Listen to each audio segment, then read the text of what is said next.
Hello friends, यहाँ हम discuss कर रहे हैं history of English literature by William J Long. हम लोग डिस्कस कर रहे हैं the age of Elizabeth. Age of Elizabeth हमने हिस्ट्री पढ़ी, पॉलिटिकल हिस्ट्री, और उसके बाद आज हम पढ़ने जा रहे हैं second part, the non dramatic poets of the Elizabethan age. तो नॉन ड्रामेटिक पोइट्स हैं हमारे एलिज़ाबेथन टाइम के, जिन्होंने ड्रामा नहीं लिखा है। तो सबसे पहले नॉन ड्रामेटिक, जिन्होंने ड्रामा नहीं लिखा है, तो कहने का मतलब जिन्होंने पोइट लिखी है, पोइट्री लिखी है जिन्होंने। सबसे पहली बात आती है एडमंड स्पेंसर की।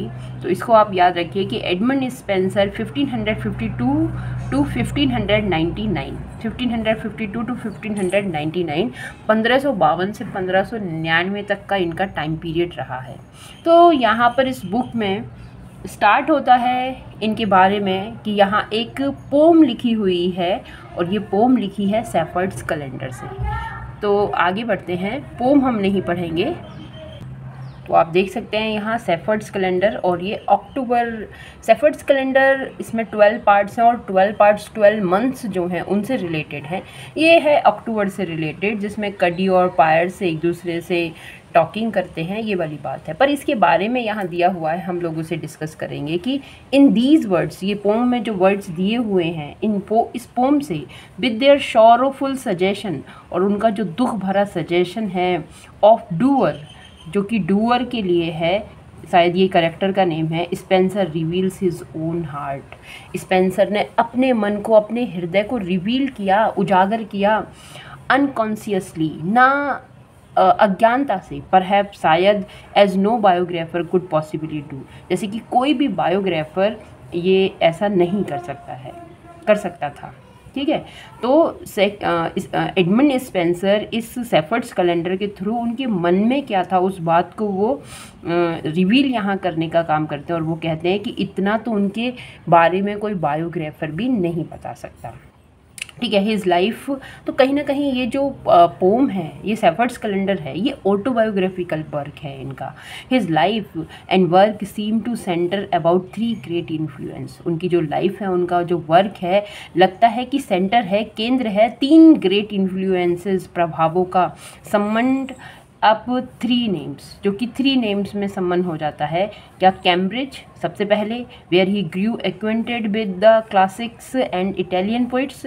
सबसे पहले कैम्ब्रिज, जहाँ पर वो ग्रू होते हैं, बड़े होते हैं, और उनका परिचय होता है इटालियन पोइट से, क्लासिक्स पोइट से। दूसरा London, where he experience the glamour, the disappointment of court life, जहाँ उन्होंने, दूसरा लंदन, जहाँ उन्होंने एक्सपीरियंस किया है ग्लैमर को, भव्यता को, डिसअपॉइंटमेंट, निराशा को भी, जो कोर्ट की लाइफ की है। And Ireland which steeped him in the beauty and imagery of cold Celtic poetry, जो खड़ी करती है उन्हें, लाके डुबो देती है, उन्हें मग्न कर देती है किस चीज़ में? Beauty and imagery of cold Celtic poetry. And first gave him leisure to write his masterpiece, और पहली बार उनको आनंद आता है अपना मास्टरपीस लिखने में, और उनका मास्टरपीस क्या है? फेयरी क्वीन है, और सेफर्ड्स कैलेंडर है। तो अब बात करते हैं उनके लाइफ की। Life of Spenser's, early life and parentage we known little. उनकी अर्ली लाइफ के बारे में, पेरेंटेज के बारे में तो हम बहुत कम जानते हैं, एक्सेप्ट इसके बजाय that he was born in East Smithfield near the Tower of London. तो यहाँ इनका जन्म होता है ईस्ट स्मिथफील्ड में, जो कि लंदन टावर के नियर बाई है। एंड वॉज पुअर, और ये गरीब थे। His education begin at the Merchant Taylors school in London, और उनकी जो बिगिनिंग है एजुकेशन की, वो स्टार्ट होती है कहाँ से? मर्चेंट टेलर स्कूल लंदन में है। And was continued in Cambridge, और यहाँ से वो कैम्ब्रिज तक जाती है। Where as a poor sizar and fag for wealthy students, जहाँ पर वो पुअर साइजर एंड फैग, ये एक रिमार्क है, डेरोगेटरी रिमार्क है, निराशाजनक रिमार्क है, फॉर वेल्दी स्टूडेंट्स, है ना। उनका इस तरह का रिमार्क जो वेल्दी स्टूडेंट्स के लिए है, ही अर्न अ स्कैंट लिविंग, बड़ी मुश्किल से इनको लिविंग, इनका बड़ी मुश्किल से पालन पोषण होता था, इनको खाने पीने के लिए यहाँ मिलता था। Here in the glamorous world, यहाँ पर इस ग्लैमरस दुनिया में, भव्यता की दुनिया में, that only a poor scholar knows, एक पुअर स्कॉलर विद्वान ही जान सकता है how to create for himself, कि कैसे अपने लिए क्रिएट किया जा सके। If he read the classics, अगर वो क्लासिक्स पढ़ते हैं, made acquaintances with the great Italian poets, और परिचित होते हैं इटालियन पोइट से, and wrote numberless little poems of his own, और लिखते हैं बहुत सारी छोटी छोटी पोम्स अपने लिए। दो चौसर वॉज हिज बिलव्ड, जबकि जो चौसर थे वो उनके बिलव्ड थे, बिलव्ड मास्टर, उनके गुरु थे। His ambition was not to rival the Canterbury Tales, उनकी जो एम्बिशन थी, अभिलाषा थी, नॉट टू राइवल, विद्रोह नहीं थी, मतलब उसके अपोजिट नहीं थी कैंटरबरी टेल्स के, but rather to express the dream of English chivalry, मगर फिर भी उनकी चाहत थी कि वो एक्सप्रेस करे ड्रीम ऑफ इंग्लिश सिवलरी, इंग्लिश शिष्टता का, as much as Aristo had done for Italy in Orlando Furioso, जैसे कि एरिस्टो ने किया है इस वर्क के लिए, उसी तरह से वो भी इंग्लिश सिवलरी को अपने वर्क में रिवील करें। आफ्टर लीविंग कैम्ब्रिज 1776, और यहाँ पर जब वो कैम्ब्रिज को छोड़ देते हैं, Spenser went to north of London England, तो वो इंग्लैंड नॉर्थ साइड में चले जाते हैं। किस लिए चले जाते हैं? ऑन सम अननोन वर्क और क्वेस्ट, कुछ वर्क के लिए जो कि अननोन रहे, जिनका परिचय नहीं हुआ, और कुछ इस तरह के क्वेश्चंस के लिए। Here his life occupation was to fall in love, यहाँ इनका चीफ ऑक्यूपेशन है, जो मुख्य काम था, वॉज फॉल, गिरना था, मतलब पढ़ना था, कहाँ? Love, and record his melancholy over the lost Rosalind in the Shepherd's Calendar, और प्यार में ये पड़ गए रोजालिन की, मगर इस प्रेम से जो उनको मेलनकली मिलती है, इनको जो दुख मिलता है, वो इसको रिवील करते हैं, रिकॉर्ड करते हैं, लिखते हैं किसमें? सेफर्ड्स कैलेंडर में। Upon his friends Harvey's advice, इनके फ्रेंड हार्वे की एडवाइस पर ही केम टू लंदन, वो लंदन आते हैं, ब्रिंगिंग हिज पोम्स, अपनी पोम भी लाते हैं, एंड हेयर, और यहाँ ही मेट लाइकेस्टर से मिलते हैं, then at the height of royal favour के उच्चता में, and the latter took him to live at Leicester's house, और बाद में इनको रख लिया जाता है लाइकेस्टर्स के हाउस में। Here he finish the Shepherd's Calendar, यहाँ वो सेफर्ड्स कैलेंडर फिनिश करते हैं, and here he met Sidney and all the queen's favourite, यहाँ वो सिडनी से और क्वीन की जितनी भी फेवरेट्स हैं पर्सनैलिटी, उनसे वो मिलते हैं। सिडनी इम्पॉर्टेंट हैं उनकी लाइफ में, सिडनी उनकी फ्रेंड बन जाते हैं, सिडनी के लिए एलिजी वो लिखते हैं। इस तरह का क्वेश्चन एग्जाम में आता है, चाहे वो DGT PGT है, UGC नेट है, कोई भी क्वेश्चन है यहाँ से आता है, तो इस बात को तो याद रखिए कि एडमंड स्पेंसर सिडनी के लिए वो वर्क अपने लिखते हैं। The court was full of इंट्रीग्यूज, और वो देखते हैं कि साजिशों से भरा हुआ था वो कोर्ट, लाइंग, झूठ से, फ्लैटरी से भरा हुआ था, चापलूसी से भरा हुआ था, एंड स्पेंसर्स ओपिनियन, और स्पेंसर के विचार में, ऑफ हिज ओन, जो उनके खुद के थे। Uncomfortable position is the best expressed in few lines from Mother Hubbard's Tale, तो ये एक वर्क है उन्हीं का, मदर हवर्ड्स टेल, जिसके अंदर कुछ सेटायरिकल फेबल, कहानियाँ जो बीस्ट पर आधारित हैं, वो दिखाई गई हैं इस मदर हवर्ड्स टेल में। तो इन्होंने इसी चापलूसी को, जो ही कोर्ट लाइफ है, इसको दिखाने का काम इसमें किया है। इसकी कुछ लाइन्स आपके सामने दी हुई यहाँ पर हैं, पर हम लाइन्स नहीं पढ़ेंगे, आगे बढ़ते हैं। ठीक है, लिखा है इन 1580 में, थ्रू लाइकेस्टर्स इन्फ्लुएंस, और लाइकेस्टर्स के प्रभाव में, Spencer who was utterly weary of his dependent position, जो कि बहुत बुरी तरह से बियरली थके हुए थे अपनी डिपेंडेंट पोजीशन से, was made secretary of Lord Grey, और बन जाते हैं ये सेक्रेटरी लॉर्ड ग्रे के, the queen's deputy in Ireland, और क्वीन के डेप्यूटी आयरलैंड में, and the third period of his life began, और उनकी लाइफ का जो थर्ड पीरियड है, थर्ड फेज है, वो स्टार्ट होता है। He accompanied his chief through one campaign, वो एकम्पनीड साथ में थे, his chief through one campaign, एक कैंपेन के दौरान, ऑफ सैवेज, जो कि गुलामों का है, brutality in putting down an Irish rebellion, और यहाँ पर जो क्रूरता है जो दिखाई गई थी आयरिश रिवेलियन के लिए,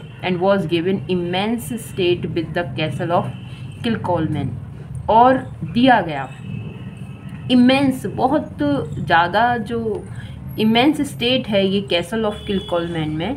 ये जो कैसल ऑफ किलकोलमैन है ये इनका लिविंग प्लेस है जहाँ वो रहते थे। इन monster which had been confiscated, और जिसको बाद में क्या कर लिया था, कन्फिस्केटेड, जब्त कर लिया गया था, जिसको सीज कर लिया था फ्रॉम द अर्ल डेस्मोंड के द्वारा, one of the Irish leader, ये आयरिश का एक लीडर था, आयरलैंड का लीडर था। हिज लाइफ हेयर, और उनका जीवन यहाँ, where according to the terms of his grant he must reside as the English settler, और वेयर जहाँ पर अकॉर्डिंग टू द टर्म्स, उन नियमों के टर्म्स के according, where according to the terms, जहाँ पर टर्म्स के according of his grant he must reside, उनको रिसाइड करना था, रहना था एज एन इंग्लिश सेटलर की तरह ही रिगार्डेड एज लॉनली एग्जाइल, और एक लॉनली एग्जाइल, बनवास की उनको वहाँ से निकाल दिया हो, ऐसा रिगार्ड उनके साथ किया गया था। नेक्स्ट हम पढ़ते हैं, इसके आगे लिखा है कि it is interesting to note here a gentle poet's view of the unhappy island. तो यहाँ ये जो लाइंस दी हुई हैं, my luckless lot doth banished had myself like wight forlore into the waste where I was quite forgot. ये जो line है, ये जो पोइट्स की व्यू है अनहैप्पी आइलैंड, उनको ऐसा लगता है कि वो प्लेस जहाँ वो रह रहे हैं एक अनहैप्पी आइलैंड है। After nearly 16 years residence he wrote his view of state of island, ये उनका वर्क है, view of the state of island, 1596 में ये आता है। हिज ओनली प्रोज वर्क, ये भी आप अंडरलाइन करें, इसको नोट करें, सिर्फ उनका ये ओनली प्रोज वर्क है, बाकी तो सारी उन्होंने पोइट्री लिखी है, ठीक है, इसीलिए ये नॉन ड्रामेटिक की कैटेगरी में आते हैं। इन विच, जिसमें he submits a plan for pacifying the oppressed and rebellion people, जहाँ पर वो एक प्लान की बात करते हैं कि किस तरह से विद्रोही जो है उनको पैसिफाई किया जाए, रिवेलियन पीपल को पैसिफाई किया जाए। This was to bring a huge force of cavalry and infantry into the country, जो ये इस तरह के सैनिक थे, कैवलरी था और इन्फेंट्री था, एक टाइप का नज फोर्स इनके अंदर लेकर आया गया इस वर्क के through. Give the Irish a brief time to submit, एक बहुत कम टाइम मिलता है सबमिट करने के लिए, एंड आफ्टर डेट, और उसके बाद to hunt them down like wild beast, और उनका शिकार किया जाता है जैसे वाइल्ड बीस्ट का, जंगली जानवरों का किया जाता है, उस तरह से।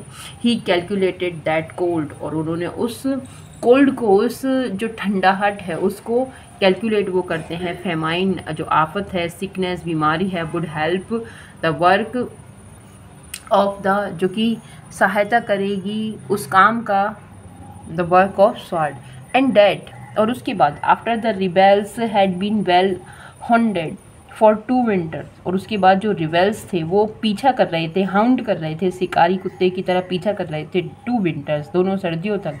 The following summer would find the country peaceful, पर आने वाला जो समर था वहाँ पर जो उनकी कंट्री थी थोड़ी सी वहाँ शांति आ जाती है। This plan from the poets of harmony and beauty, ये जो प्लान था उस पोइट की हारमनी और ब्यूटी से, वो सम वॉट माइल्डर, कम हो गया। Then the usual treatment of brave people के ट्रीटमेंट की अब बजाय ये उनकी पोइट्री की वजह से कम हो जाता है। whose offense was that, जिसका ऑफेंस ये था कि they loved liberty and religion, कि वो स्वतंत्रता को, रिलीजन, धर्म को प्रेम करते हैं। strange as it may seem, ये देखना बड़ा स्ट्रेंज होगा। the view was considered most statesmen like, कि ये जो व्यूज़ थे वो कंसिडर किए थे एक राजनेता की तरह, and was excellently well received in England, और इनको रिसीव किया गया, प्राप्त किया गया इंग्लैंड में। इन किलकोलमैन, और किलकोलमैन में surrounded by great natural beauty, जो नेचुरल ब्यूटी के मध्य बसा हुआ है। Spenser finish the first 3 book of Faerie Queene, और फेरी क्वीन की 3 बुक्स इन्होंने यहाँ पर लिखी हैं। इन 1589 रैली विजिटेड हिम, ये एक इम्पॉर्टेंट नाम है, रीले है ना, ये इनको मिलने आते हैं। हर्ड द पोएम, सुनते हैं विद एंथुसियाज्म उत्साह के साथ। Hurried the poet off to London, और पोइट को यहाँ इस प्लेस को छोड़ने के लिए ये कहते हैं। And represented him to Elizabeth, और उनको रिप्रेजेंट करते हैं एलिजाबेथ के सामने। The first 3 books met with instant success, और ये 3 पहली जो उनकी बुक थी इनको इंस्टेंट सक्सेस से ये मिलवाती हैं व्हेन पब्लिश्ड, और जब ये पब्लिश्ड होती हैं, एंड वर एक्लेम्ड, और इनकी प्रशंसा होती है as the greatest work in English language, की इंग्लिश लैंग्वेज में ये बड़ा ही अच्छा वर्क है। A yearly pension of 50 pound was conferred by Elizabeth। अब एलिजाबेथ ने इनका फेयरी क्वीन का वर्क देखा जो कि वास्तव में बहुत अच्छा था, इसकी वजह से ये ग्रेट पोइट के कैटेगरी में माने जाते हैं, तो इनको पेंशन 50 पाउंड, अंडरलाइन कर लीजिएगा, कन्फर की गई एलिजाबेथ के द्वारा, बट रियली पेड, पर मुश्किल परेशानी ये थी कि इनको पेड ये नहीं हुआ, है ना, ये पैसा उनको पेंशन उन्हें नहीं मिला। And the poet turn back to exile, और ये पोइट फिर से उस वनवास में, उस पुरानी दुनिया में जहाँ इनके लिए ब्रेड के लिए भी ये तरस गए, खाने के लिए भी चले जाते हैं, that is to Ireland again, वहीं किलकोलमेंट में, आयरलैंड में फिर से रहने के लिए, है ना। आप मुझे बताते रहें कि आपको ये समरी जो मैं एक्सप्लेन कर रही हूँ समझ में आ भी रही है या नहीं आ रही है, अच्छा लग रहा है या नहीं, आप एक कमेंट ज़रूर ड्रॉप कीजिएगा, ठीक है। और कंटिन्यू हम करते हैं इसको। ये एलिजाबेथन यहाँ जो टाइम दिया हुआ है सारा हमें एक्सप्लेन करना है, net takes time, lot of time, ये चैप्टर बहुत ही ज़्यादा लेंथी है। आगे बढ़ते हैं। सून आफ्टर हिज रिटर्न, और जल्दी ही उनके रिटर्न के बाद, लौटने के बाद, Spencer fail in love with his beautiful Elizabeth and Irish girl, एक आयरिश गर्ल है, ब्यूटीफुल है, एलिजाबेथ नाम है, उसके प्रेम में वो डूब जाते हैं। रोट हिज एमोरेटी और सोनेट्स इन हर ऑनर, उसके सम्मान में, उसके ऑनर में एमोरेटी वो लिखते हैं, जो कि क्या है, सोनेट कलेक्शन है, इसको भी आप अंडरलाइन कीजिए, और ये बड़ा इम्पोर्टेंट है। इसमें क्वेश्चन ये पूछा जाता है कि कितने, इस सोनेट कलेक्शन में कितने सोनेट्स लिखे गए हैं, तो 89 सोनेट यहाँ लिखे गए हैं। And afterward represented her in the Faerie queen, और उसके बाद में उसको रिप्रेजेंट किया फेयरी क्वीन में एज द ब्यूटीफुल वुमेन, एक ब्यूटीफुल वुमेन की तरह, डांसिंग अमंग द ग्रेसेस, जो कि ग्रेसेस पे डांस करती है। इन 1594 में ही मैरिड एलिजाबेथ, इन्होंने इससे शादी कर ली, celebrating his wedding with the epithalamion, है ना। तो इसको, ये जो वर्ड है इट इज़ ऑल्सो इम्पॉर्टेंट, यहाँ से क्वेश्चन पूछा जाता है, व्हाट इज़ एपिथेलेमियन। तो एपिथेलेमियन वेडिंग सॉन्ग्स हैं जो कि एडमंड स्पेंसर ने लिखे हैं, इसको याद रखिएगा। One of the most beautiful wedding hymns in any language, किसी भी लैंग्वेज में इस तरह के गीत नहीं लिखे गए थे, फर्स्ट टाइम ये इंग्लिश में लिखे गए और एडमंड स्पेंसर के द्वारा लिखे गए। एपिथेलेमियन इंपॉर्टेंट क्वेश्चन है ये। Spenser's next visit to London was in 1594, अब फिर से वो लंदन जाते हैं 1595 में, सॉरी, वैन ही पब्लिश्ड एरिस्टोफल, यहाँ ये पब्लिश करवाते हैं एरिस्टोफल, और एरिस्टोफल फिर से इनकी कलेक्शन है एलिजीज का, जो कि सिडनी उनके फ्रेंड, अभी मैंने डिस्कस किया उनके बारे में, उन्होंने लिखते हैं pastoral elegy and elegy on the death of his friend Sydney and 3 more books of Faerie queen, यहाँ ये पब्लिश होती है 1595 में। ऑन दिस विजिट, और इस विजिट पर ही lived again at Leicester's house, यहाँ फिर से वो रहने लग जाते हैं, now occupied by new favour Essex, है ना, एसेक्स, सॉरी। तो ये जो इमेजरी प्लेस हैं, ये एसेक्स है, वेसेक्स है, जैसे हिंदी में मालगुडीज़ हैं, तो यहाँ पर ये ऑक्यूपाई हो जाते हैं, इनके विचार यहाँ ऑक्यूपाई हो जाते हैं। Where he probably met Shakespeare, जहाँ पर वो संभवतः मिलते हैं शेक्सपियर से, and other literary lights of Elizabethan age, और दूसरे पोइट जो एलिजाबेथन के हैं वहाँ उनसे मिलते हैं। सून, और जल्दी, after his return to Ireland, और अपना रिटर्न होते हैं, लौटते हैं Ireland, Spenser was appointed sheriff of Cork, a queer office for a poet, और फिर से उनको अपॉइंटमेंट हो जाता है इस पद के लिए, सेरिप्स ऑफ कॉर्क, जो एक इच्छुक ऑफिस है पोइट्स के लिए, which probably brought about his undoing, जो कि उनकी जो अनडूइंग है, जो कि उनका क्या कहते हैं, जो डाउनफॉल है उसको लेकर आता है। द सेम ईयर, और उसी साल टायरोन्स rebellion broke out in monster, और इनका जो रिवेलियन है, विद्रोह था, वो ब्रोक आउट हो गया कहाँ, मंस्टर में। Kilcolman, the ancient house of Desmond, Kilcolman जो डेंसमोंड का जो पुराना घर था was one of the first place attacked by the rebels, और रिवेलियंस जो विद्रोहकारी हैं उन्होंने इसी घर को सबसे पहले अटैक किया। And Spencer verily escape with his wife and 2 children, बड़ी मुश्किल से ही अपनी वाइफ और 2 बच्चों के साथ बचते हैं। इट इज़ सपोज, ऐसा माना जाता है, that some unfinished part of Faerie Queene's were burn in the castle, कि फेयरी क्वीन का कुछ पार्ट इसी कैसल में क्या हो गया, जल गया, बर्न हो गया, तबाह हो गया। जैसे हम लोगों की बुक्स नालंदा विश्वविद्यालय, इन लोगों में हमारे जो एंशिएंट स्क्रिप्चर्स हैं ये सब तबाह हो जाते हैं, उसी तरह से।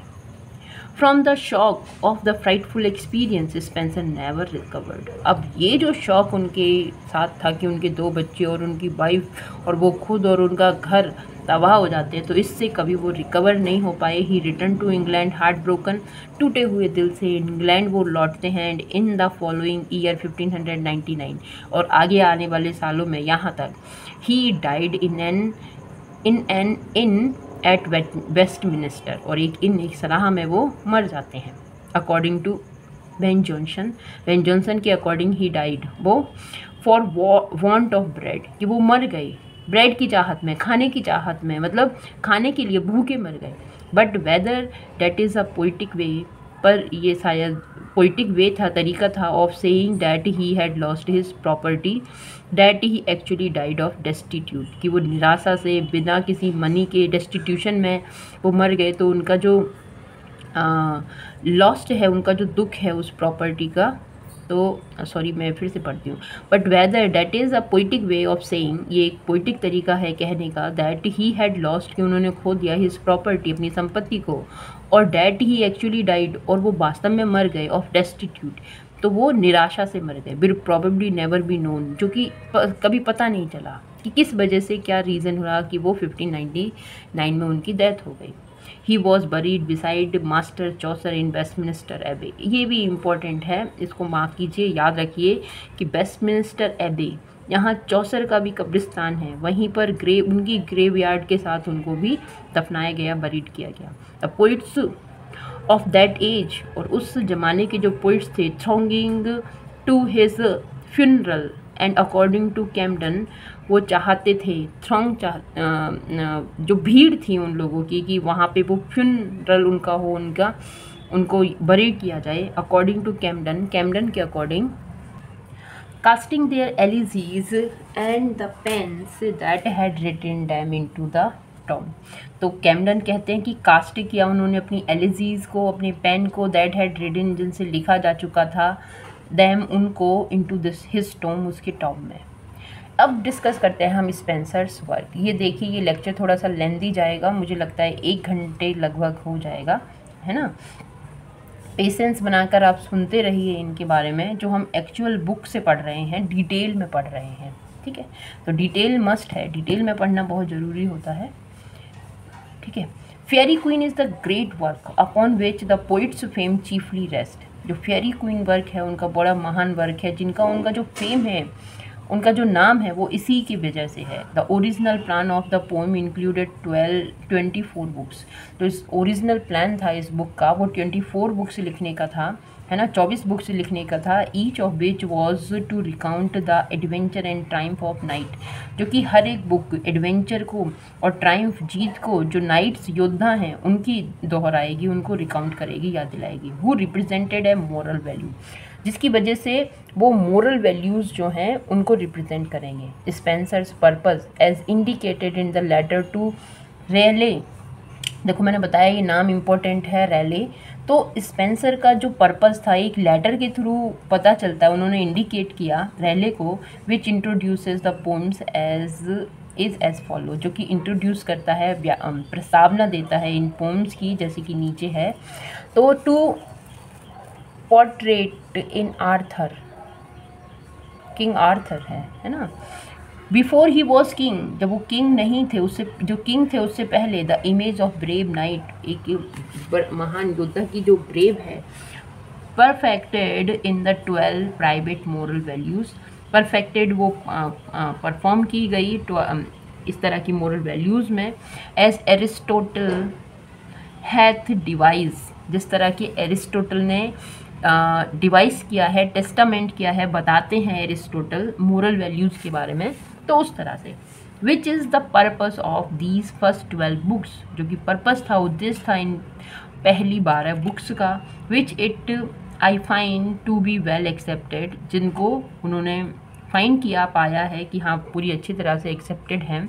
आई may be perhaps encourage to frame other part of political virtues. I think ये पॉलिटिकल होगा, ये वर्ड का क्या मीनिंग है मुझे नहीं समझ में आ रहा, जो कि शायद एनकोरेज, देखो ये वर्ड्स यहाँ एनकरेज, पॉलिटिकल, वर्च्यूज़, ये स्पेलिंग्स कुछ मुझे लगा आर की वर्ड्स हैं ये, ठीक है।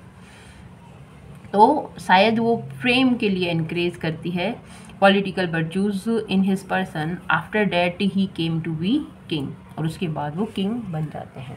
Each of the virtues appear as a knight, हर एक जो वर्च्यूज़ हैं अपीयर होती हैं एक योद्धा के रूप में, फाइटिंग हिज अपोजिंग वाइस, जो उनकी जो बुराइयां हैं उससे वो फाइट करते हुए दिखाती हैं। And the pome tales the story of the conflict, और ये जो पोम हैं, जो कन्फ्लिक्ट हैं, जो विद्रोह हैं, अपोजिशन है, उनके व्यूज़ को दिखाने का काम करते हैं। इट इज़ देयर फॉर, इसीलिए प्योरली एलिगोरिकल, और ये किस तरह का वर्क है, ये स्टोरीज़ जो हैं वो पोइम्स जो हैं वो एलिगोरिकल है, जो लिखा है उसका मीनिंग वो ना हो कि कुछ तीसरा मीनिंग भी उसका हो सकता है। Not only in its personified virtues but also its representation of life as a struggle between good and evil, अच्छे और बुराई के बीच में जो स्ट्रगल है जिसको रिप्रेजेंट किया गया है, पर्सोनिफाइड किया गया है।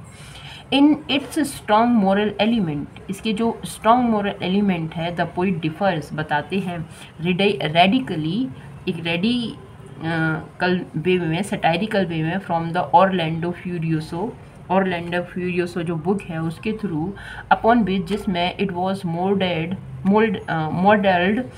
जिसमें वो मॉडल्ड बनाते हैं, इस बुक को मॉडल बनाते हैं इस वर्क के लिए।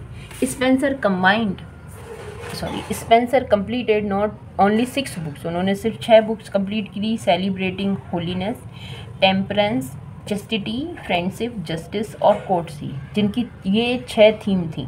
We have also fragment of the 7th, हमें कुछ भाग, कुछ टुकड़ा, कुछ फ्रेगमेंट मिलता है 7th बुक का, ट्रीटिंग द कॉन्स्टेंसी, जो कि कॉन्स्टेंसी पर बेस्ड था। But the rest of the book was not written, पर इसके बाद बुक्स नहीं लिखी गई थी, और एल्स वॉज लॉस्ट, और शायद खो गई हों, जल गई हों, in the fire at Kilcolman की फायर में। The first 3 books are by far the best, और ये पहली 3 बुक्स थी जो बहुत ही अच्छी थी, judging by the way that interested lakhs and the allegory grows incomprehensible, ठीक है, जिसका कोई क्या कहते हैं सार ही नहीं था जिस तरह से उन्होंने वर्क लिखा। It perhaps as well as Spenser reputation, Spenser की जो रेप्यूटेशन है उसकी तरह शायद वो भी बहुत अच्छी थी। That the other 18 books remained a dream, कि जो आने वाली 18 बुक्स थी वो एक क्या हो गया, एक ड्रीम ही रहा, एक सपना ही रहा। उन्होंने स्टार्टिंग का वर्क ही इतना अच्छा लिख दिया। Argument of the Faerie queen, अब फेयरी क्वीन पर क्या आर्ग्यूमेंट होते हैं वो वाली बात हम यहाँ करेंगे कि फ्रॉम द इंट्रोडक्टरी लेटर, जो उन्होंने रिले को लिखे हैं जो लेटर्स, वी लर्नड, उससे हम जानते हैं that the hero visits the queen's court in fairyland, की जो हीरो है वो विजिट करता है क्वींस कोर्ट में, फेयरीलैंड में, वाइल जबकि she is holding a 12 days festival, जबकि उसने 12 दिन का होल्डिंग, वो बिजी है 12 डेज फेस्टिवल में। ऑन ईच डे, और हर एक दिन, सम डिस्ट्रेस्ड पर्सन अपीयर्स अनएक्सपेक्टेडली, कुछ दुखी लोग हमेशा वहाँ दिखाई देते हैं ना चाहते हुए, unexpectedly. Tells a woeful story of dragons, जो बताते हैं ड्रैगन की, एंचेंट्रेसेस, जादूगरनी की, और ऑफ डिस्ट्रेस्ड ब्यूटी और वर्च्यू, इन सब की स्टोरीज बताते हैं। Ask for a campaign to right the wrong to let the oppressed go free, और जो पूछते हैं फॉर चैम्पियंस के लिए क्या गलत है क्या सही, और टू लेट द ऑप्रेस्ड गो, जो विद्रोहीकारी हैं उनको फ्री कर दिया जाए, इस बारे में। समटाइम्स, कभी कभी, अ नाइट वॉल्टियर्स और bags for the dangerous mission, जो नाइट्स योद्धा हैं वॉल्टियरली अपनी इच्छा से उस मिशन पर चले जाते हैं। Again the duty is assigned, इस बात के अगेन कि इस बात की बिना फिक्र किए हुए कि उनको वो ड्यूटी असाइन की है या नहीं बाय द क्वीन के द्वारा। And the journey and adventure of these knights, और इन नाइट्स की जो जर्नी है और एडवेंचर है are the subjects of several books. तो बहुत सारी बुक्स के वो विषय बन जाता है, विषय वस्तु बन जाता है। The first recounts the adventure of the red cross knights, और जो पहला रिकाउंट्स है एडवेंचर्स, तो रेड क्रॉस नाइट की जो बात की जाती है उनकी फेयरी क्वीन में की जाती है, representing holiness and lady Una, जो कि रिप्रेजेंट करती है होलीनेस को, पवित्रता को, और लेडी ऊना को रिप्रेजेंटिंग रिलीजन, जो कि धर्म को रिप्रेजेंट करती है। देयर कंटेस्ट आर सिम्बॉलिकल, उनके जो कंटेस्ट थे वो सिम्बॉलिकल थे of the world wide struggle between virtue and faith on the one hand.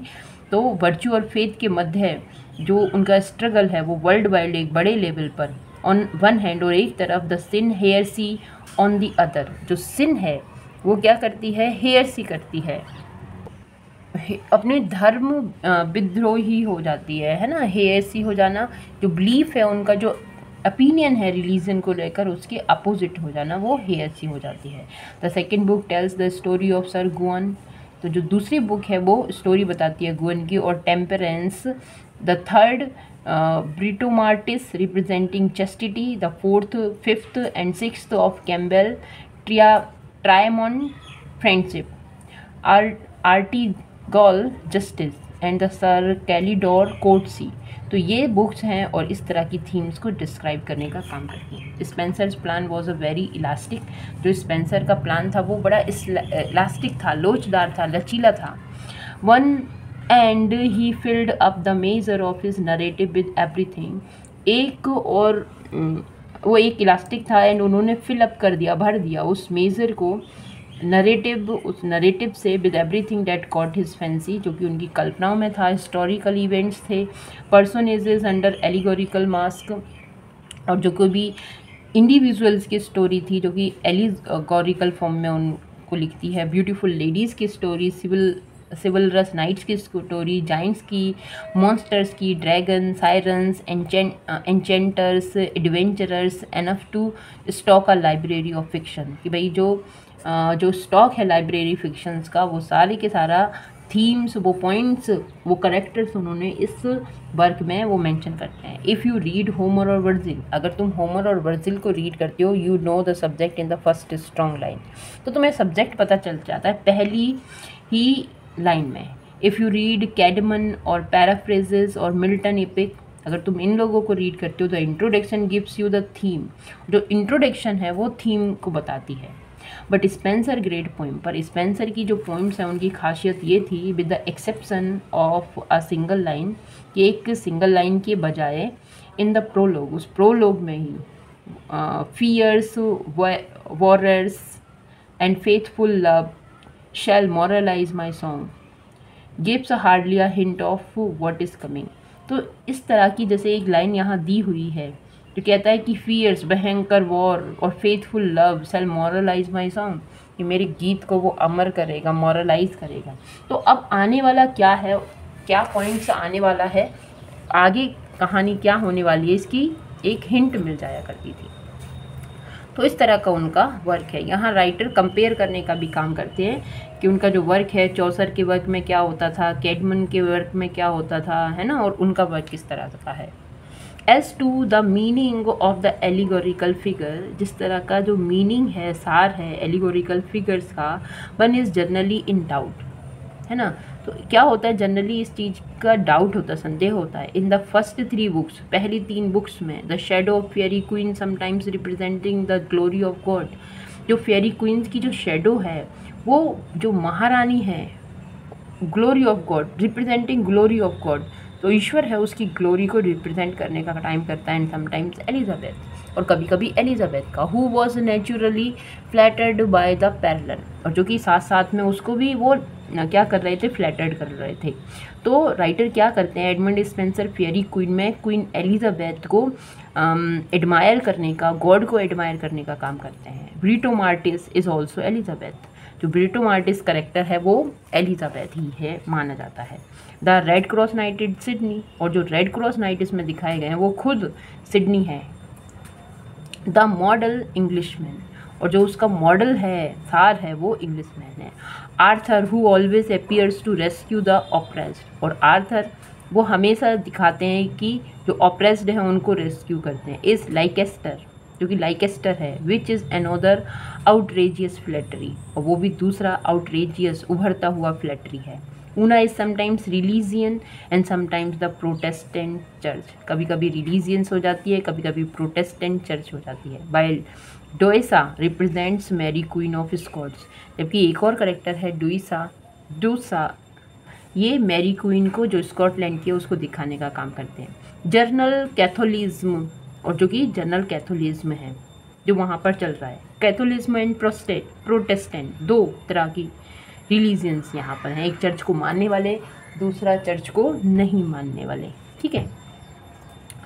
In the last 3 books, और लास्ट 3 बुक्स में एलिजाबेथ अपीयर्स अगेन एज मर्सिला की तरह वो अपीयर होती हैं, फिर आती हैं, और Henry 4 of France as Bourbon की तरह हेनरी 4 आते हैं फ्रेंच के। The war in the Netherland as the story of lady बेग, Raleigh as Timias the earl of Northumberland and Westmoreland, जो इस स्टोरी में जो रिले हैं जैसे टीमस की तरह दिखाया गया कि जो अर्ल है नॉर्थम्बरलैंड के और वेस्टमोरलैंड के, जो कि क्या है लवर्स ऑफ मैरी और ड्यूशा के, ये दिखाए गए हैं as Blandamour and Paridell and so on, और इसी तरह से through the wild range of contemporary characters and events till the allegory becomes the difficult to follow as the second part of Goethe's Faust. तो फिर इस तरह की ये जो एलिगरी है वो दिखाने का काम राइटर यहाँ पर करते हैं। अब हम बात करते हैं पोइटिक फॉर्म की। For the Faerie Queene Spenser invented a new verse form, है ना। ये जो पोम उन्होंने लिखी है, ये वर्क जो उन्होंने लिखा है फेरी क्वीन, उनका एक न्यू वर्स, न्यू रिदम उन्होंने इन्वेंट की है, which has been called since his days Spenserian stanza. जब से उन्होंने बनाया है, इस एडमंड स्पेंसर ने बनाया, तो उसको नाम दे दिया गया है स्पेंसरियन स्टेंजा। इंपॉर्टेंट है, इसको आप याद रखिएगा। Because of its rare beauty it has been much used by nearly all over poets, और क्योंकि इसकी ब्यूटी, इसकी रिदम की वजह से सभी पोइट्स इसको यूज़ करते हैं इन देयर बेस्ट वर्क, अपने अच्छे वर्क में। The new stanza was improved from of Aristotle's octava rhyme.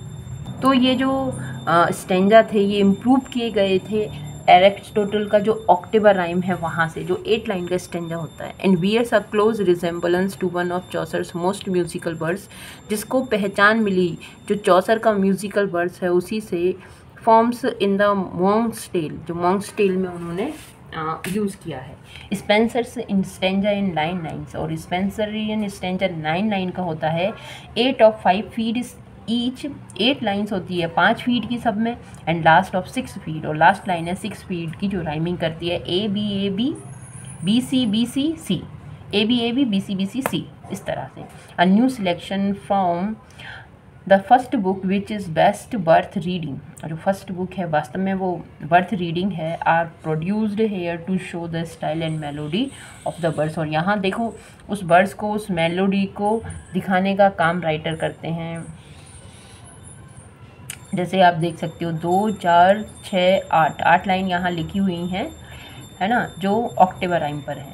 और नेक्स्ट जो 9th लाइन है, तो ये क्या हो गया, ये स्पेंसरियन स्टेंजा, ये 9 लाइन मिलकर स्पेंसरियन स्टेंजा बनाने का काम करते हैं। अब इसमें आप फीट देखोगे तो ये फीट जो है 5 फीट पर 5 फीट इसमें देखने के लिए मिलेंगे, जो कि 5 फीट आयम्बिक पेंटामीटर इसको हम कहेंगे, ठीक है। तो ये इसमें आपको पूरा का पूरा पोम दिखाने का काम किया गया है। आगे बढ़ते हैं हम। नेक्स्ट पॉइंट है हमारा माइनर पोइम्स। तो इनकी जो माइनर छोटी छोटी पोइम्स हैं उनके बारे में बात करते हैं। Next to his masterpiece the Shepherd's Calendar, और जो आगे उनका मास्टरपीस शेफर्ड्स कैलेंडर है 1579 में जो आता है, best known of Spenser's poem, ये स्पेंसर की पोम के लिए बहुत ज़्यादा जाना जाता है। दो जबकि एज हिज फर्स्ट वर्क, उनका जो पहला वर्क है, it is below many others, उसके तो नीचे ही है इन मेलोडी में। It consist of 12 pastoral poems. जो शेफर्ड्स कैलेंडर हैं इसमें 12 पास्टोरल पोइम्स हैं, इम्पोर्टेंट हैं, ठीक है। सेफर्ड्स कैलेंडर 12 पास्टोरल पोम्स, ठीक है, और इक्लॉग्स, उनको चाहे पास्टोरल पोम्स कहो या इक्लॉग कहो, बात बराबर है, ठीक है। ये इंपॉर्टेंट क्वेश्चन है, याद रखिएगा। 1 फॉर ईच मंथ, और 12 पोम्स है हर एक मंथ के लिए है, पूरी एक साल के लिए। The themes are generally rural life, nature, love in the fields. तो जो थीम है जनरली रूरल लाइफ से, नेचर से रिप्रेजेंट होती है, आती है। And the speaker are shepherds, और बोलने वाला यहाँ पर सेफर्ड्स है। एंड द सेफर्ड्स, और जो चरवाहानी जो हैं वो हैं। To increase the rustic effect Spenser uses strange form of speech. Rustic effects को क्रिएट करने के लिए उन्होंने स्पीच के डिफरेंट स्ट्रेंज फॉर्म्स हैं उनको यूज़ किया है। एंड ऑब्सोलीट वर्ड्स, और कुछ ऐसे वर्क जो प्रचलन में नहीं है उनको भी यूज़ किया है। To such an extend that Jonson complete his work are not English any other language. Jonson complain करते हैं कि भाई उनका जो वर्क है इंग्लिश में नहीं है, किसी और लैंग्वेज में है, ठीक है। सम आर मेलनकली पोम्स, कुछ बड़ी दुख भरी पोम्स हैं। On the his lost Rosalind, Rosalind के रोस्ट पर खो गई है रोजालिन, उनकी प्रेमिका है। Some are satire on the clergy one, जो वहाँ के पादरी हैं, क्लर्जी हैं, उन पर कुछ में सटायर है, जैसे the briars and the oak is an allegory. और वन फ्लैटर्स एलिजाबेथ, कुछ ऐसी हैं जो एलिजाबेथ की प्रशंसा करती हैं। And the others are pure fables touched with Puritan spirit, और कुछ फेबल्स हैं, कुछ कहानी है बीस्ट एनिमल्स के करेक्टर पर रिलेटेड, जो प्यूरिटन स्पिरिट्स को दिखाने का काम करती हैं। They are written in various styles and meters, अलग अलग मीटर्स, अलग अलग स्टाइल्स में वो लिखी गई है। And show plainly that Spenser was practising and preparing himself for greater work. वो ये दिखाता है कि जो स्पेंसर है प्रैक्टिस कर रहे हैं, प्रिपेयर कर रहे हैं अपने आप को एक महान रचना लिखने के लिए। अदर नोटवर्दी पोम्स आर, और जो और नोटवर्दी पोम है मदर हवर्ड्स टेल। भाई मदर हवर्ड्स टेल को भी आप याद रखिए। मदर हवर्ड्स टेल एक सटायरिकल वर्क है, कहानियाँ हैं इसमें, सटायर करती है। सटायर ऑन द सोसाइटी एरिस्टोफेल एंड एलिज, अच्छा सटायर है ये सोसाइटी पर। और फिर उनका वर्क है एरिस्टोफल, जो एलिजी है सिडनी की डेथ पर। एमोरिटी है उनका वर्क। सोनेट्स हैं जो कि एलिजाबेथ के लिए लिखे हैं। मैरिज हाइम है epithalamion, and 4 hymns on love, beauty, heavenly love and heavenly beauty, इस पर एपिथेलिमियन लिखी है। मैरिज सॉन्ग्स हैं। These are numerous other poems, there are numerous other poems, और भी काफ़ी सारी पोम्स हैं उनकी। एंड कलेक्शन ऑफ पोम्स, और कलेक्शन ऑफ पोम्स है। But these shows the scope of his work and are best worth reading. पर ये जो वर्क हैं वो बेस्ट वर्थ रीडिंग हैं, जिनको पढ़कर बहुत ही एनर्जी और कुछ देखने के लिए, समझने के लिए हमें मिलता है। अब हम बात करते हैं इम्पोर्टेंस ऑफ सेफर्ड्स कैलेंडर। जो सेफर्ड्स कैलेंडर उनका वर्क है उसकी क्या इंपॉर्टेंस है और क्यों। So the publication of this work in 1579, 1579 में जो इसका पब्लिकेशन हुआ है बाय एन अननोन राइटर, किसी के द्वारा, हु साइंड हिमसेल्फ मॉडेस्टली इमीरिटो, जो अपने आप को बताता है, साइन करता है इमीरिटो से। Mark an importance epoch in are literature, जो हमारे लिटरेचर में एक इम्पोर्टेंट इपोच रखता है, एक इम्पोर्टेंट युग रहा, एक टाइम पीरियड रहा है। वी शैल एप्रिशिएट, हम इसको एप्रिशिएट करते हैं, प्रशंसा करते हैं बहुत अच्छी तरह से। If we remember the long years during which England had been without great poets, अगर हमें याद है वो साल, वो renaissance time period, revival time period, renaissance तो ये यहाँ से आगे आएगा, तो वो जब इंग्लैंड था बिना पोइट्स के, बिना अच्छे पोइट्स के, चौसर के बाद में जो रिवाइवल टाइम पीरियड 150 साल का रहा है, जहाँ में कुछ भी नहीं मिलता है अच्छा सा, वो time period. Chaucer and Spenser are often studied together as poets of renaissance. Chaucer और स्पेंसर दोनों को पढ़ा जाता है पोइट्स ऑफ रिनेसा के नाम से, रिनेसा पीरियड के नाम से। And the idea prevails that they were almost contemporary, और एक आइडिया प्रचलन में है कि ये एक दूसरों कैसे थे, कंटेम्पोररी थे, मतलब एक ही युग के थे, साल के थे, साथ साथ के थे। In fact nearly 2 centuries passed after Chaucer death, जबकि 2 सेंचुरी बीत चुकी थी चौसर की डेथ के जब ये आते हैं। Years of enormous political and intellectual development, जो सालें थी बहुत जिनमें पॉलिटिकल और इंटेलेक्चुअल डेवलपमेंट हुआ है, वही रिवाइवल की बात यहाँ कर रहे हैं। And not only did Chaucer have no successor, ना सिर्फ चौसर का कोई सक्सेसर था, but our language had change rapidly that English man had lost the ability to read his lines correctly. पर हमारी जो लैंग्वेज है वो रैपिडली चेंज हुई थी कि इंग्लिश मैन के अंदर इतनी एबिलिटी नहीं थी कि उन लाइंस को भी करेक्टली पढ़ सके। तो ये भी एक रीज़न रहा है, राइटर यहाँ बताते हैं। This first published work of Spencer, ये पहला पब्लिश्ड वर्क स्पेंसर का इज़ नोटवर्दी था इन एटलीस्ट 4 रेस्पेक्ट्स, 4 उसमें। First, it makes the appearance of the first national poets, सबसे पहले उनको अपीयरेंस मिलता है नेशनल पोइट का इन 2 सेंचुरीज, इन 2 शताब्दियों में। Second, it shows again the variety and melody of English words, और दूसरी बात ये है कि फिर से ये वेराइटी ऑफ मेलोडी और इंग्लिश वर्ड्स को दिखाने का काम करता है, which had been largely tradition since Chaucer, जो कि इंग्लिश मैन के लिए, इस इंग्लिश पोइट्री के लिए मेलोडी में लिखना चौसर के टाइम से ही एक ट्रेडिशन रहा है। तो उनकी पोइट्री में भी ये देखने के लिए मिलता है, तो ये भी एक इम्पोर्टेंस की बात थी। थर्ड थी, it was our first pastoral, ये पहली पास्टोरल थी, beginning of long series of English pastoral compositions modelled on Spenser. तो स्पेंसर के मॉडल पर ही अब इंग्लिश सीरीज़ में जितने भी पास्टोरल इकलॉग्स जो हुए हैं वो इनके मॉडल पर ही रहे हैं। तो इसीलिए थर्ड रीज़न है कि ये इम्पोर्टेंट है। And as such exerted a strong influence on subsequent literature and, ठीक है, और जो इसी तरह का जो आगामी आने वाला जो लिटरेचर था वो इससे पूरी तरह से इन्फ्लुएंस था। एंड फोर्थ पॉइंट ये है, it marks the real beginning of outburst of great Elizabethan poetry, ये जो वर्क था इस पोइट्री की शुरुआत थी। तो ये 4 पॉइंट राइटर हमें बताते हैं जिसकी वजह से वो इम्पोर्टेंट और नेशनल पोइट बन जाते हैं एडमंड स्पेंसर, जो कि चौसर के 200 साल बाद आते हैं फिर भी। करेक्टरिस्टिक्स ऑफ स्पेंसर पोइट्री, ये क्या करेक्टरिस्टिक्स है देखते हैं। The 5 main qualities of Spenser poetry are, पहला है परफेक्ट मेलोडी, दूसरा है रेयर सेंस ऑफ ब्यूटी, तीसरा है स्प्लेंडेड इमेजिनेशन, कल्पनाएं which could gather into one poem heroes, knight, ladies, dwarf, demons, dragons, classic mythologies, story of chivalry, thronging ideas of renaissance के जो भीड़ है, इकट्ठे आइडियाज़ हैं वो, all passing in gorgeous procession across and ever changing and ever beautified landscape, ये सारे के सारे पासिंग इन जॉर्जियस प्रोसेशन, आगे बढ़ते हैं, पास होते हैं जॉर्जियस प्रोसेशन में, अक्रॉस एंड एवर चेंजिंग, जो हमेशा चेंजिंग होने वाला एवर ब्यूटीफुल लैंडस्केप है वहाँ पर।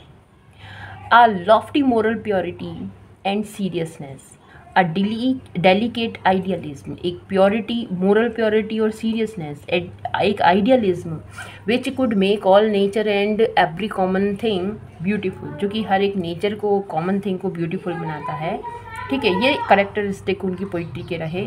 इन कॉन्ट्रास्ट, इसके opposite, with these excellent qualities, in excellent qualities के अपोजिट द रीडर विल, जो रीडर हैं, reader will probably note the strange appearance of his lines due to his fondness for obsolete work, जो उनका शौक था obsolete works को use करने का, जिससे एक strange appearance मिलती है उनकी लाइन्स में, जैसे कि आइस के लिए आई नहीं, शेम के लिए सेंड, है ना, and his tendency to coin others, और उनकी जो टेंडेंसी है और भी वर्ड्स को कॉइन करने की, like mercify, to suit his own purpose, ठीक है। इट इज़ स्पेंसर्स आइडियलिज्म, ये स्पेंसर के विचार थे, आइडियलिज्म था, his love of beauty and his exquisite melody which have caused him to be known as the poets' poet, और जो उनकी एक्सक्यूसाइट मेलोडी है, भव्यता से, विशिष्टता से भरी हुई जो लय है, उनकी लव ऑफ ब्यूटी है जिसने उनको पोइट्स पोइट बनाया है। Nearly all are subsequent singers acknowledge their delight in him and their indebtedness, तो आने वाले जो सिंगर्स हैं वो उनको डिलाइट भी करते हैं और उनके ऋणी भी रहेंगे। Macaulay alone among critics voices a fault which all who are not poets quickly feel, namely that with all Spencer excellence. Macaulay alone amongst critics voices, critics की voices में जो मैकुले हैं, a fault जो कि एक fault है, which all who are not poets, की fault ये है कि भाई सारे के सारे पोइट्स नहीं हैं, क्विकली फील, जो इस बात को फील कर सकते हैं, namely that with all Spenser excellence, की जो स्पेंसर की एक्सीलेंस है, he is difficult to read, कि वो उसको रीड करने में डिफ़िकल्ट रहती है। The modern name loses himself in the confusion allegory of Faerie Queene, skips all but the marked passage and softly closes the book in gentle weariness. Even the best of his longer poems, जो उनकी लंबी poems में से जो best है, while the एक्सक्यूसाइड workmanship, जिसमें काम किया गया है बहुत विशिष्टता से, एंड डिलाइटफुली मेलोडीज दी हुई हैं, generally fail to hold the leaders attention, मगर फिर भी वो रीडर का अटेंशन है ना, उसे होल्ड करने में फेल हो जाती है, क्योंकि आर्काइक वर्ड्स दिए हुए हैं। द मूवमेंट इज़ लैंग्विड, और जो वो मूवमेंट रहा, वो क्षण रहा, वो कैसा था, वो लैंग्विड था, है ना, मतलब जिसके अंदर जो निस्तेजना है, डिस इंक्लिनेशन है, इंटरेस्ट है, वो कम था। There is little dramatic interest and, और बहुत कम ड्रामेटिक इंटरेस्ट रहा, and only a suggestion of humour, सिर्फ ह्यूमर का सजेशन था। The very melody of the word sometimes grows monotonous, पर जो एक लय से जो वर्ड्स थे कभी कभी मोनोटोनस भी हो जाते थे, लाइक अ स्टॉस विड्स टू लॉन्ग कॉन्टिन्यूड, ठीक है, जैसे कि स्टॉस विड्स के जो बहुत लंबे समय तक एक जैसे गीत गाने, ये शायद सिंगर कंपोजिटर का नाम है। We shall best appreciate Spenser's by reading at first only few well chosen selections, कुछ सिलेक्शंस पर, कुछ पॉइंट्स पर, कुछ विचारों पर हम उनको प्रेज़ करते हैं, रीड करते हैं। For fairy queen shepherd's calendar, जैसे कि फेयरी क्वीन के लिए, शेफर्ड्स कैलेंडर के लिए, एंड फ्यू माइनर पोइम्स, कुछ और पोइम्स है विच एग्जाम्पलीफाई द वंडरफुल मेलोडी, जो कि बहुत अच्छी मेलोडीज़ को बताती हैं, उसके लिए हम उसको क्या करते हैं, प्रेज़ करते हैं। अब हम डिस्कस करने वाले हैं यहाँ पर comparison between Chaucer and Spencer, Chaucer and Spencer के कंपैरिजन को। और मैं चाहती हूँ कि चौसर और ये कंपैरिजन के साथ कुछ और वर्क हैं, जैसे इसी में माइनर पोइट्स आ जाते हैं। मैं आपको बताती, ये जो कंपैरिजन है हम नेक्स्ट लेक्चर में इसको करेंगे, बिकॉज लेंदी बहुत ज़्यादा हो रही है, अपलोडिंग में फिर प्रॉब्लम होगी, सो सॉरी फॉर दैट। मैं इसको यहीं पर पॉज करती हूँ, फिर हम कंटिन्यू करते हैं next time. So thanks for watching it. आप अपने कमेंट जरूर ड्रॉप करें कि आपको कैसी लगी, क्या ये आपको समझ में आ रहे हैं, अच्छे लग रहे हैं, इससे नॉलेज आपको मिल रही है या नहीं। हम एक डिटेल में पढ़ रहे हैं यहाँ पर, और डिटेल में पढ़ने का अपना ही एक एन्जॉय है। सो बने रहिए मेरे साथ इसी तरह से। Thanks for watching, thank you.